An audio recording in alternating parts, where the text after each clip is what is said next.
I'm Kathy Crane, and I'm from Kindergarten Kiosk and also our sister blog, Reading Kiosk. And I have been a preschool teacher for 5 years and kindergarten teacher for 25 years. And currently I am a reading specialist for a K-12 school. And down here is my daughter and I, and we have a podcast, Kindergarten Kiosk. You can find us on iTunes. And we chat about everything education that we can think of, and always take lots of requests. My daughter is also a kindergarten teacher.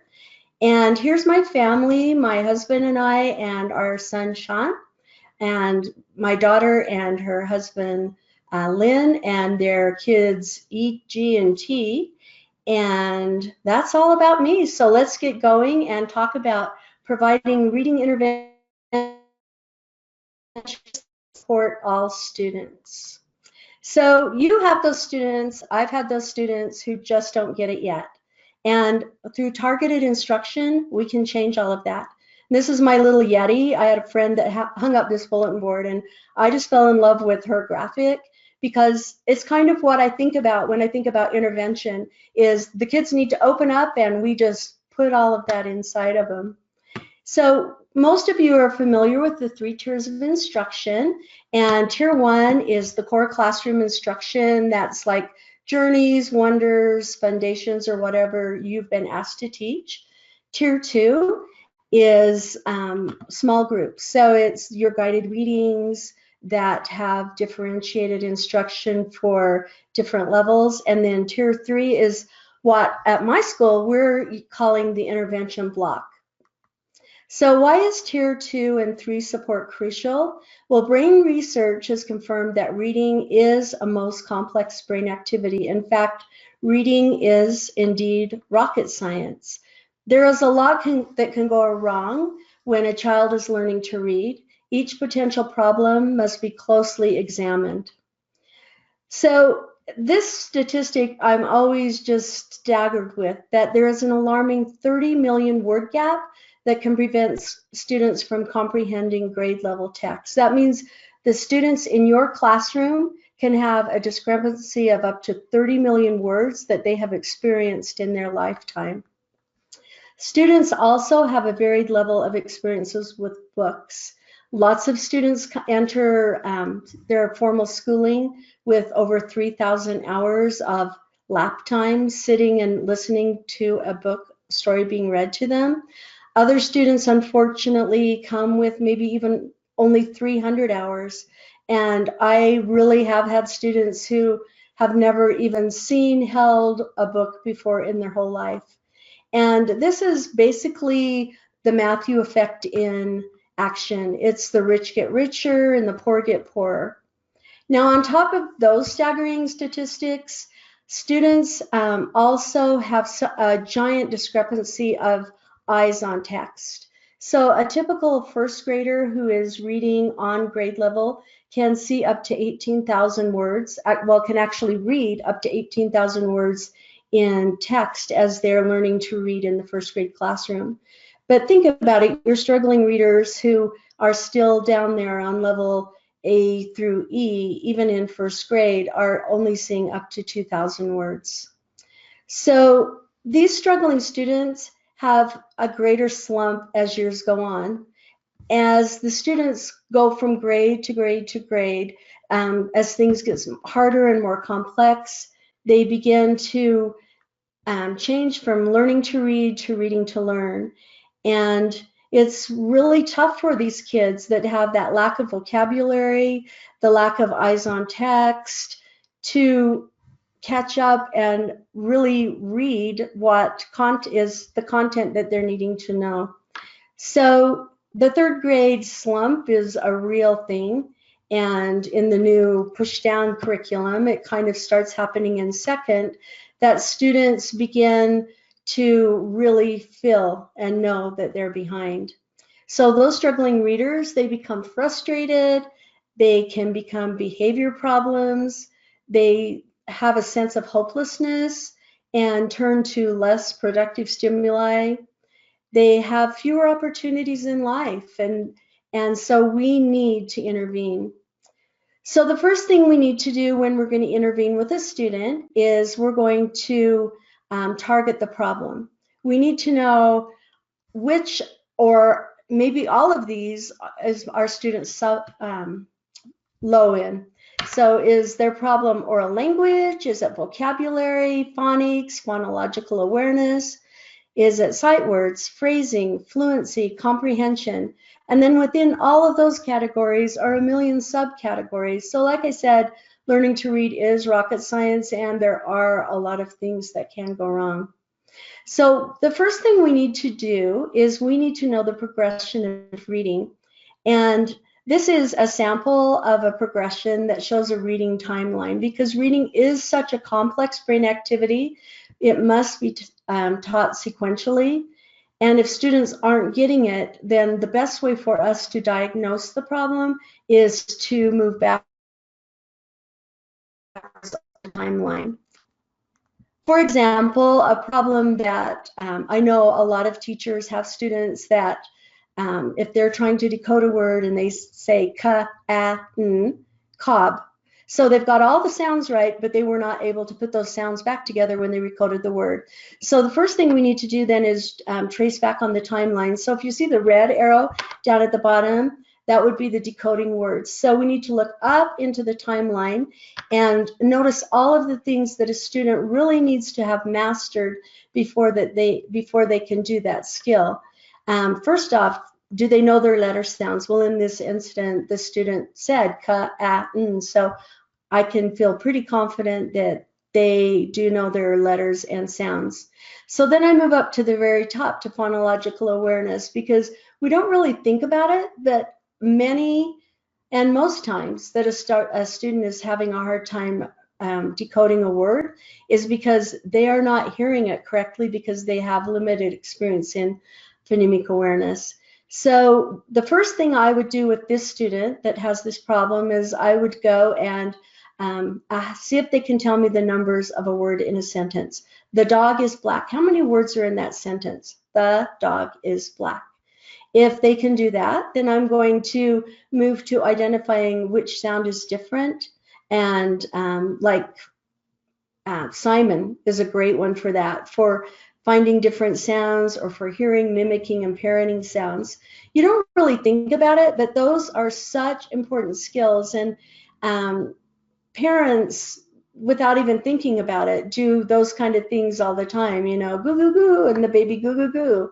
And a lot of students, however, haven't had that experience. And so we need to make sure that our students have those experiences. And they love playing those games. They love if you go around your house and just record sounds and make sure you flush the toilet. That's their favorite.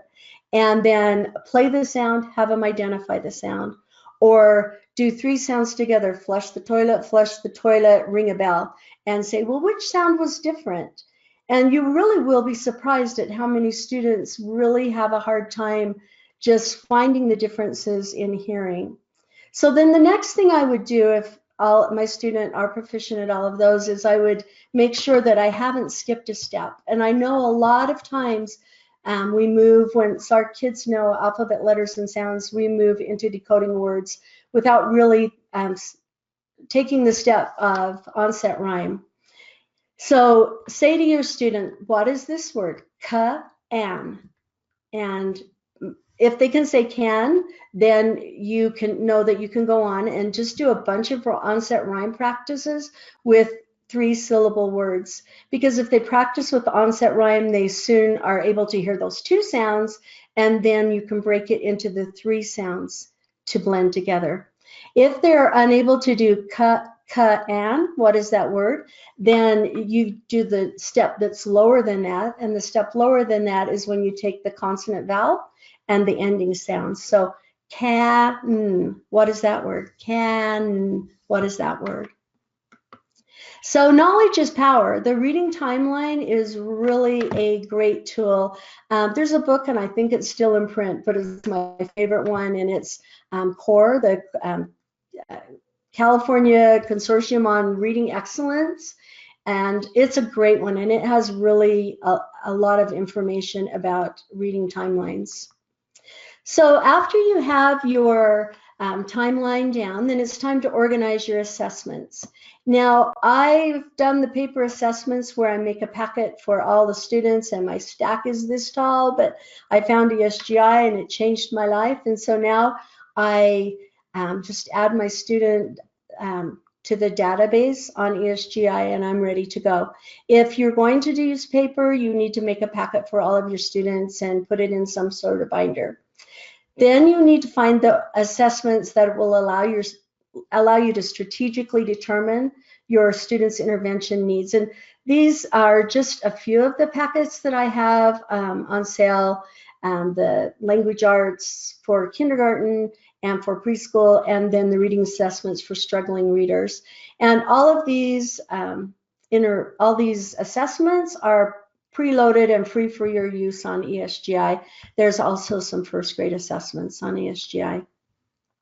So next, after you have your students on there and you gather your data,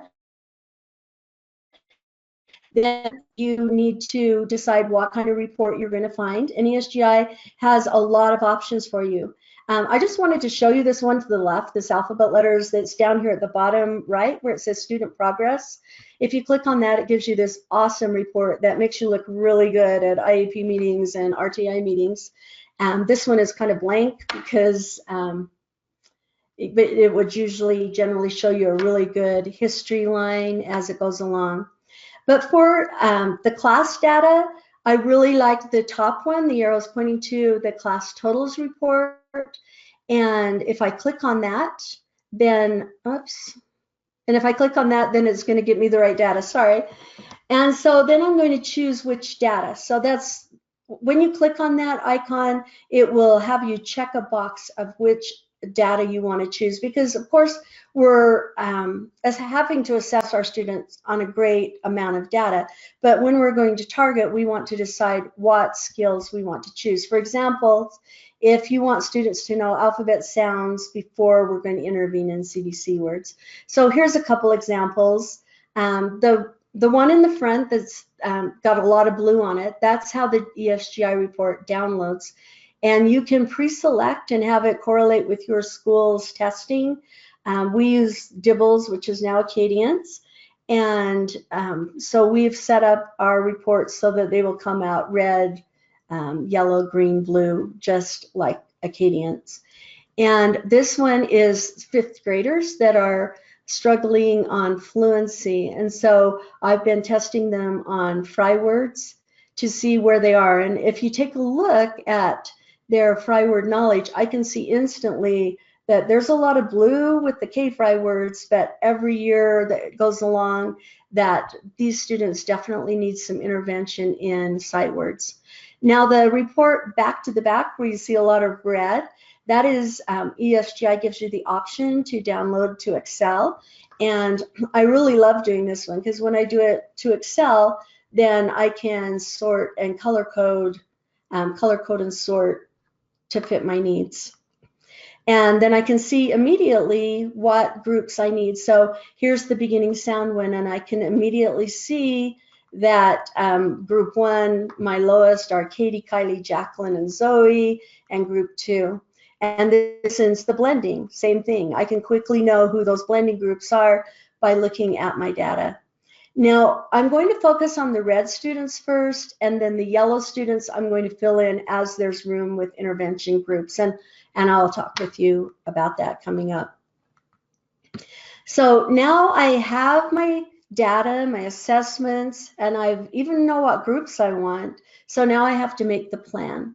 So I'm ready to decide what I need to do. So to begin an intervention, you need to ask yourself these questions. How am I going to fit intervention into my day? I think that this is probably everyone's #1 question if they haven't started doing interventions in their classroom. And the next question to ask yourself is, can I do this grade level intervention? Or can it even be a school-wide intervention? Or am I on my own? Do I need to figure out how to do the intervention in my classroom with just me or maybe some valuable staff that I can find? And next, name your intervention. I think that's a real important thing. I love Power Hour because this kids really feel that there's more power from learning to read. Now, my school, I tried to do all kinds of cute names, but I can't get the students and the teachers to call it anything but interventions. So we call ours interventions. And one I love is Win, What I Need. Another one is Rise, Reading Intervention Supports Everyone. So whatever you're going to name it, and you can tell, just interventions works. Next, you need to really have your intervention beliefs, because if when you're making a plan and you really want to make a difference in students' lives, you need to write your goals down. It's just like setting a goal. And students are the priority. That's my number one intervention belief. Students are the priority. My second priority is all students are maximized to their potential. So in our school, our intervention block is actually for every student in the grade, because every student has some type of need. And all decisions that we make are based on data. And we've decided at our school that our interventions are going to be held as grade level blocks, but I've done intervention in my own classroom, and I'll be showing you both options. One thing that's really important is the most educated teacher always needs to work with the lowest group. I found a lot of times in schools, I've actually seen the opposite happening. I've seen that the teacher takes the higher kids and gives the lower kids out to maybe TAs, and that isn't, it can't be that way. The highest trained person with the lowest kids. And then you need to make sure that you really look for any available staff or parents that can help with classroom interventions. You'll be surprised. When I did it on my own, I'll show you the people that I came up with. And the placement of your students has to be fluid based on data. I have a really cool Google Sheets that I print at the beginning of every week and hand out to my staff and the classroom teachers. Of course, I just share it. And I always tell my TAs when I'm handing it out, now, hopefully this won't change, and they laugh because it changes. I think there's hardly a day that goes by that I don't make changes on that Google Sheets, because it's fluid and based on data, and I want students to be exactly where they need to be. And benchmark and above benchmark students also need to receive exactly what they need. Now, possibly that's going to be enrichment. Possibly they might be lacking some skills. When you look at your Dibbles or Acadience data and you see a kid is blue and you open up that, expand that view, you will quickly see that a student might be blue, but they also might even be red, yellow in other areas. And so you really need to zero in and drill down on what the kids need. And because we're always going to maximize students to their potential. So now it's time to organize our intervention instruction, and it's time to sort the students into the group. And I already showed you my sheet that I'm ready. This one is September of kindergarten year, this example. And so if I'm going to do it by myself, then I'm going to work with this data. But if I'm going to do it with a grade level team, then all team members need to bring their data in one form or another so they can quickly look at which kids are red and need intervention. So when all the teachers bring their data in, then we're going to make a big poster and list the kids who needs what skills. So under rhyming, Sue, George, Lincoln might be my students who need rhyming, but Molly, Cadence, and Ricky might belong to Rebecca, and Bentley, Bear, and Vindy might belong to Mary, and Tyler, Carly, Janet might belong to Deb. And so we'll go through and everybody will take their data and list their red students first under this chart. Now, once you've listed your students on this chart as a grade level, from that point on, your grade level needs a whole different mindset that all teachers own all students. As soon as those names are on that sheet, all of your scores belong to all of you at the end of the year. And if you get this mentality, it really makes a difference. I had a principal Linda Dunbar. Hi, Linda Dunbar. And one year she challenged me and she told me that, you know, it doesn't matter if I have 97% of my kids blue in dibbles at the end of the year, year after year. But what would really make a difference is if I can make my PLC team together, we make a goal of being in at 90%. Because if you are an isolate, then you're not really benefiting the whole. And so I took her challenge, and our PLC group took her challenge. And as a group, we were able to move our kids really quite a few points in Acadian. So it's a mindset that I just really tell all of you that see if that's possible with your grade level team. So now we take that chart and we're going to make this down here at the bottom. And you can see down there that there's the first box is rhyme, beginning sounds, letter names, letter sounds, blending. And so I can quickly see that Sue and Becky need every one of those areas. So I'm going to put them. Now they're the only two that needs all of those areas that are red students. And so now I can look at my yellow students, and Cadence and Barron, they're yellow, but they're just barely yellow. So I'm going to put them in that group because they should be able to move quite quickly into green in that area. So I'm going to do the same with the next one. I'm going to say, well, the next kids maybe need 3 of those skills. And the next kid, like Vindy, only needs rhymes and letters. And George, Lincoln, and Molly and Ricky only need rhymes. So I'm going to sort my students in exactly what skills they need. I'm not going to waste George and Lincoln, Molly, and Ricky's time going in a rotation and having beginning, sound, and blending, because at this point in the year, they are green in that. So then after I fill in my red names, then I'm going to look my yellow students data and actually then fill them into the spaces so I can have my groups be probably 4. 3 or 4 would be my maximum. In intervention, you never want more than 4 in a group. So now the groups are made, it's time to arrange the staff. And here's an example of a kindergarten intervention. And in this school, they are using the Waterford Early Learning Program in a computer lab, which if you haven't heard of Waterford Early Learning, it's an amazing computer program. So the below benchmark kids, they begin at 9:45 to 10:05. They'll go to that computer lab and do Waterford. And then at 10:05, they will move into room 1, 2, or 3, where their group is going to meet. And in room 1, you see that I will need 3 staff there. In room 2, 2 staff. In room 3, 2 staff.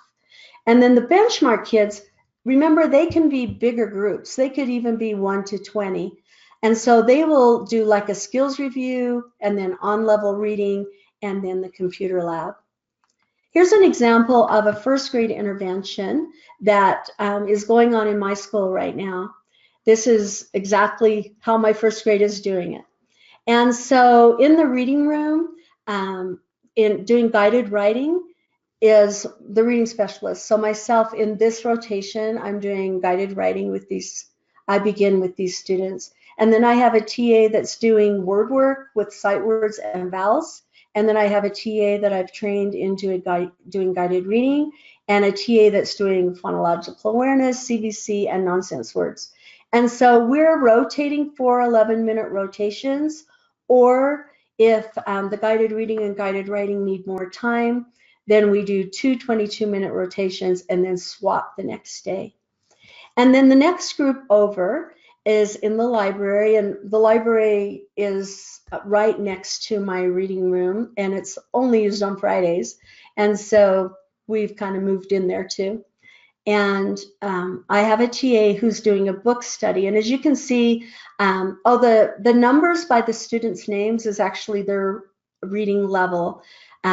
We use the University of Utah U-Steps program, and so we level our students that way. But if you look at Lindsay, for example, she's a 7-8, which in the Fountas Pinnell world is an E. So you can see over here to the left, my 1s and 2s and 3s and 4s, that we have a critical need for intervention with these first grade students. It's January, and so we have to be really strategic about everything we do from this point forward. And then over here in the classroom 2, because we have 2 first grade classrooms, in classroom 2, our 2 TAs, Roberta and Cheryl, are TAs, and Roberta's doing a book study. She's doing the same book study that the TA is doing in the library. And then at 22 minutes, they rotate to RAS so we can have eyes on text. And because this is a lower group, Roberta, and a bigger group, Roberta and Cheryl will switch at 22 minutes. And in the library, this aide will do book study, then she'll also do the RAS. And over here, look at the blue kids that are over with Miss Moon. These kids, excuse me, these kids are blue on the dibbles, and so we went in and drilled down on all of their data in dibbles and ESGI, and they were above grade level on everything. So I did the grade level test with them, and you can see they're all reading grade 2, 3, and 4. And so what we have done is at 8:30, when the first centers from 8:30 to 9:30. At 8:30, they go into the second grade classroom. They will be there from 8:30 to 10:20, which happens to be Mrs. Smoot's language arts block. And the kids are so excited about this, and the parents are so excited because we are reaching what they need. This is what those students need. They need a higher level of instruction. And then they can go back with the first grade classroom the rest of the day because that is fitting their needs at that time. Then in classroom 1, we have the 2 classroom teachers. Now remember, I told you the highest trained are with the lowest students. And so they're doing the University of Utah Early Steps program. And I put the URL down here at the bottom. The Youth Steps program is, everything is on there free, and it's an amazing product. Now we pay quite a lot of money for them to come and do professional development and actually train all of the staff. And so we've really invested a lot in it, but it's also there free to use. I used it for 2 years before we had have them actually involved in our interventions. And so they have these students for a 45-minute block during intervention time. They don't rotate at all because they are just rotating the activities. So that's kind of what our first grade looked like. And I feel like I'm talking to myself. I can't see myself at all, and I can't hear any of you, but I hope you're all doing okay. No one's sleeping yet. And so here is an example of second grade intervention block. And I just wanted to show you this one because this one has a little different take on it. You can see the benchmark. There's a lot of blue and green in this class. And so the benchmark groups go into the one classroom, and they're doing things like read naturally. We have the Journeys program. They're doing the enrichment portion of the Journeys. They're actually learning how to write reports and doing a lot of reading and retell, because some of these kids who were green and yellow and even blue were not green and blue on retell. So we're also working with that. And so then let's go over to the right and look at teacher 1 and 2, and they're doing the Youth Steps program. And then over at the left, you can see I have two TAs that are also being trained in the Youth Steps program. So that's all the second graders, and they're all being taken care of with a smaller amount of staff. And so one of my TAs, who I've trained in the Foundations Phonics program, is now taking kids from 5th grade that are in a Youth Steps group during their intervention time that needs more phonics. I mean, you can see by their reading levels that they definitely need more interventions. So they're coming, this is their English language arts part in the 5th grade classrooms. And so for the first 30 minutes, they're coming in and receiving foundation from this TA. So now I know a lot of you are saying, but it's just me. I don't have a team. I don't have a school that has really bought into interventions yet. How can I do it? And so I thought I'd show you the most extreme way to do it. And this is a half-day kindergarten classroom because in Idaho and Utah, yeah, we still have half-day kindergartens. So this is my schedule, and I really wanted to do something more for my students. We were in RTI school, and I needed to have a way to intervene with my students. So I looked closely at my schedule, and I found this spot right here from 9:10 to 10:25. And I called my intervention flood because we were going to flood the room with reading. And then down here at the very bottom where you see the blue, red, yellow, green, pink, that is actually the intervention flood groups. And so I just gave a color, like rhyming will always meet at the blue table, beginning sounds will always read at the red. And then the name cards are Velcroed. Like the 3 name cards are Velcroed on one card, and so all I have to move is the 1 card. But if I need to move a student, I can just take off that name card. And so a kid, when I say, all right, it's flood time, they look at the color, their name is on, and go immediately to that table, because half-day kindergarten, I don't have a second to waste. I need them to go immediately there. And so then with my benchmark kids, because I'm not able to really enrich them as much because I don't have a staff for them, so I tried to find areas in the room that they would actually benefit from with more practice on an independent level. And so I chose these that are pictured for them to go. But the picture has a Velcro on the back of it because I love Velcro. And so I changed that up all the time, different activities that they might go to. So what I did was I went around, I talked to my principal and I said, I have this 15 minutes and I'm hoping that there's some staff that can come and help me. Well, I had a couple special ed kids in my classroom, and so I went and asked her, and she said, oh yeah, I can be free for 20 minutes right there. And so she actually then came into my room. There was an ELL aide, and she said, oh, I can change my schedule a bit and I can come in. And then we had an intervention aide at that time. At one time, there was such a thing as an intervention aide.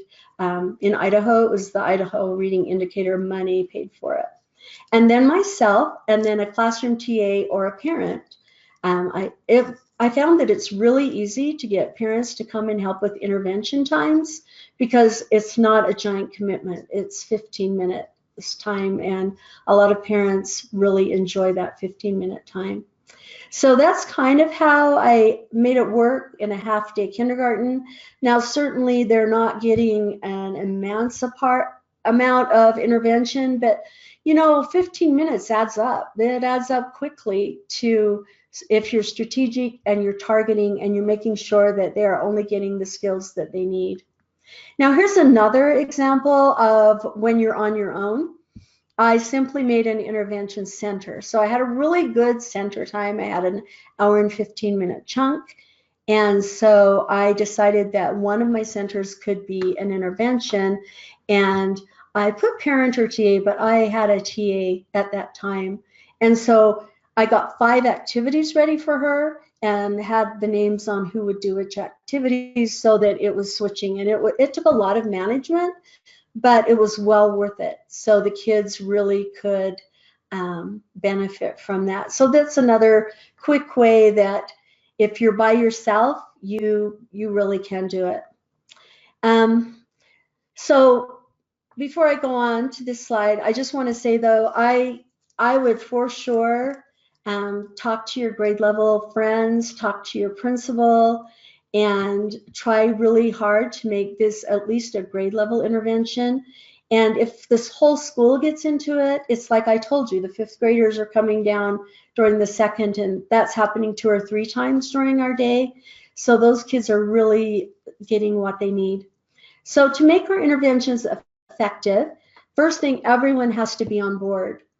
There can't be anyone that's going to be a naysayer. Everyone has to be on board.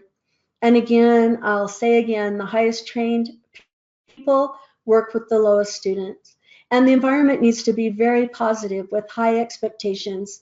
And students thrive with that. They love it. I have quite a few TAs who really want to give stickers and prizes, and I won't let them. I said, maybe we'll have a party sometime, but I really want my environment to be positive with high expectation, and I want my students to feel that inner joy that you really can feel from succeeding. And my students are feeling it. They're loving learning more, and they know they're struggling readers, and I'm opening doors for them, and we're empowering them. So why do I need to give them a piece of candy? I'm just not going to. And again, student data must drive all decisions. So all teachers must work with data. I know that one person can easily do the data and hand it out, and in my school's case right now, I kind of am doing that because we haven't really moved into where I want my teachers to really learn how to dive in and do the data. But if you're doing this as a grade level block, you really all need to participate in that data gathering and those group sortings, because they're all your students, and we need to, and you really, you just learn more and you feel more if you are in the data gathering. And make sure that all students are placed in the correct targeted groups, and professional development must be ongoing. We have a lot of trainings in my school. I know that my new teachers are probably overwhelmed, but we train our teachers. And interventions must always have a priority in scheduling. I have this amazing principal, and before she made the schedule for this school year, she told me to give me my schedule for intervention blocks that would work, and then she actually scheduled everything around it, even the lunches and the recesses. And so every grade level in my school has a 45-minute block that it's like gold. Everybody goes to intervention. And it's really important to teach lessons in a game format. Now, a lot of your readings are certainly going to be more readings than game formats, but intervention is not a time for worksheets at all. It needs to be active learning, and game formats are amazing. And like I told you, I'm intervening in this K-12 school. And so in interventions, I have students from grades K to 8. And whenever I go work with those 6, 7, 8 students, they're so excited because they know they get to play a game when I come. And all kids at all levels love game formats, and they learn quickly from games. Keep groups small, no more than 4. And like I said, allow students to feel success. It needs to be an intrinsic reward for the students. That's how we're going to empower them and instill that growth mindset. So here are some games that I sell, and just some examples for high quality intervention activities. I'm creating sets for all of the skills that we're working on, and I'm using a lot of research based activities for these products. But for free things, here are some places you can go. The University of Utah, I already gave you their URL, and I bet Kristen, she's probably maybe going to get these on. If not, I'll make sure that I put this page on a follow-up blog post. The University of Florida, if you're not familiar with that one is one that actually has a stamp of RTI approval on it, and it's a lot of active games. PALS from the University of Virginia. NIHouse has a lot of free things. I know the University of Ohio, excuse me, and Illinois. I think I found some things there. So really, if you kind of just Google research-based reading games, you'll probably find a lot of activities that you can do. Now, making them, laminating them is a little bit of a job, but it's a one-time thing. I have 7 file cabinets along the wall in my room, and the majority of those games I made maybe even up to 10 years ago. And they still look brand new because they're laminated, and so they're durable. And so it's worth the effort. It's worth the time to laminate, file, categorize, organize all of your learning games. So my point is that scientists have determined that it takes up to 400 repetitions to make a new synapses in the brain. And if that repetition involves play, that number can be as few as 20. So that's why I say don't do worksheets, because if you can do a game, they can learn that skill in 20 times, as opposed to the 400 repetitions that you can get from rote learning. And don't get discouraged. I know that I've actually heard these words come from people's mouths that, we don't intervene with our red kids because they're just not going to get it. And to me, that just, it kind of brings tears to my eyes, because all kids, every child deserves intervention. And so if you hear someone, if you are someone or have someone to your school with that mentality, and that was one of the questions they said their principal actually had told them that, it's wrong. They just need more practice. Some kids, typical students, need 25 practice sessions to get something, and that's with this game-based, play-based, active learning. But some of your students need 25 times 25 times. Some of your students, and these are the kids that are right up there at the tier 3, the special ed students, the ELL students, the students that might be cognitively impaired or developmentally delayed, or just, they've been thrown into a world with a whole different language. For goodness sakes, if you take me and plot me in France, I'm going to need that 25 times 25 times 25. In fact, my husband and I have been married for 42 years, and he is very fluent in Spanish. He lived in Peru for a few years, and so for 42 years, I've tried to learn Spanish, and I still can't get it. So obviously, some of us need more than 25 times 25 times 25. So we need to know that it is rocket science. We need to work hard. We need to do it, but our students are worth it because we can change lives. And so then also I talked a little bit about challenging the benchmark and above. I'm a parent of gifted students, children, I guess, and I'm a teacher of gifted and high achieving students. And I want for them what everyone else gets. Everyone deserves something. And so we plan a lot of really good, high quality activities that will enrich these high students. Now remember, those benchmark groups, those higher groups, can have a bigger ratio. They can work easily with 20-1. My examples were smaller group sizes, but they're only smaller group sizes because we're a school-wide intervention school, and I have a principal dedicated to throwing a lot of staff my way. And so I can keep these groups pretty small. But in former schools I've been in with benchmark groups, 20-1 works really great with benchmark and above activities. And this is a book study that I love doing book studies. And this one is the Snowman book study. And so if you go to my kiosk, kindergarten kiosk web page, it's kindergartenkiosk.com, and on the right side there's a search. And if you just type in the search Snowman book study and add it to your cart and use the code ESGI, then when you check out, it will take 100% off of the product. And it's a really fun, very strategic activity. That this one is focused on retelling, because I told you my first graders and second graders were really struggling a lot with retelling a story.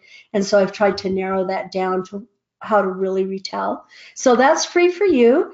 And make sure that you use the code ESGI on that product. Another thing I like to do is research projects. One of my classrooms is doing animal reports, and so we're an iPad school, so they all have an iPad where they chose their animal and predicted what they thought they already knew about the animal, and now they're writing in their notebook research for the animal. Then they'll do a rough draft and a next draft and then a final product. We're going to actually publish those. And that one is one that they're really getting excited about. Readers Theater is something that the benchmark students love. And my fourth grade class, they did a Readers Theater at Christmas and then invited parents to come and watch it, and it was really cute. And writing, any type of poetry you can do with those benchmark students. Here's some pages from that book study on the snowy day and Frosty the Snowman. And writing and art is another thing I love to do. Another place I love to go is artforkidshub.com. And this guy, and he also has a YouTube channel, so if you do Art for Kids Hub on YouTube, you can find his channel. On his website, he has like a subscription, so you can get a few more things, but I just love this guy. I just accidentally found him and fell upon it, and he is so good because he's giving our guided drawing lesson to his children, and it's just amazing. You will love it.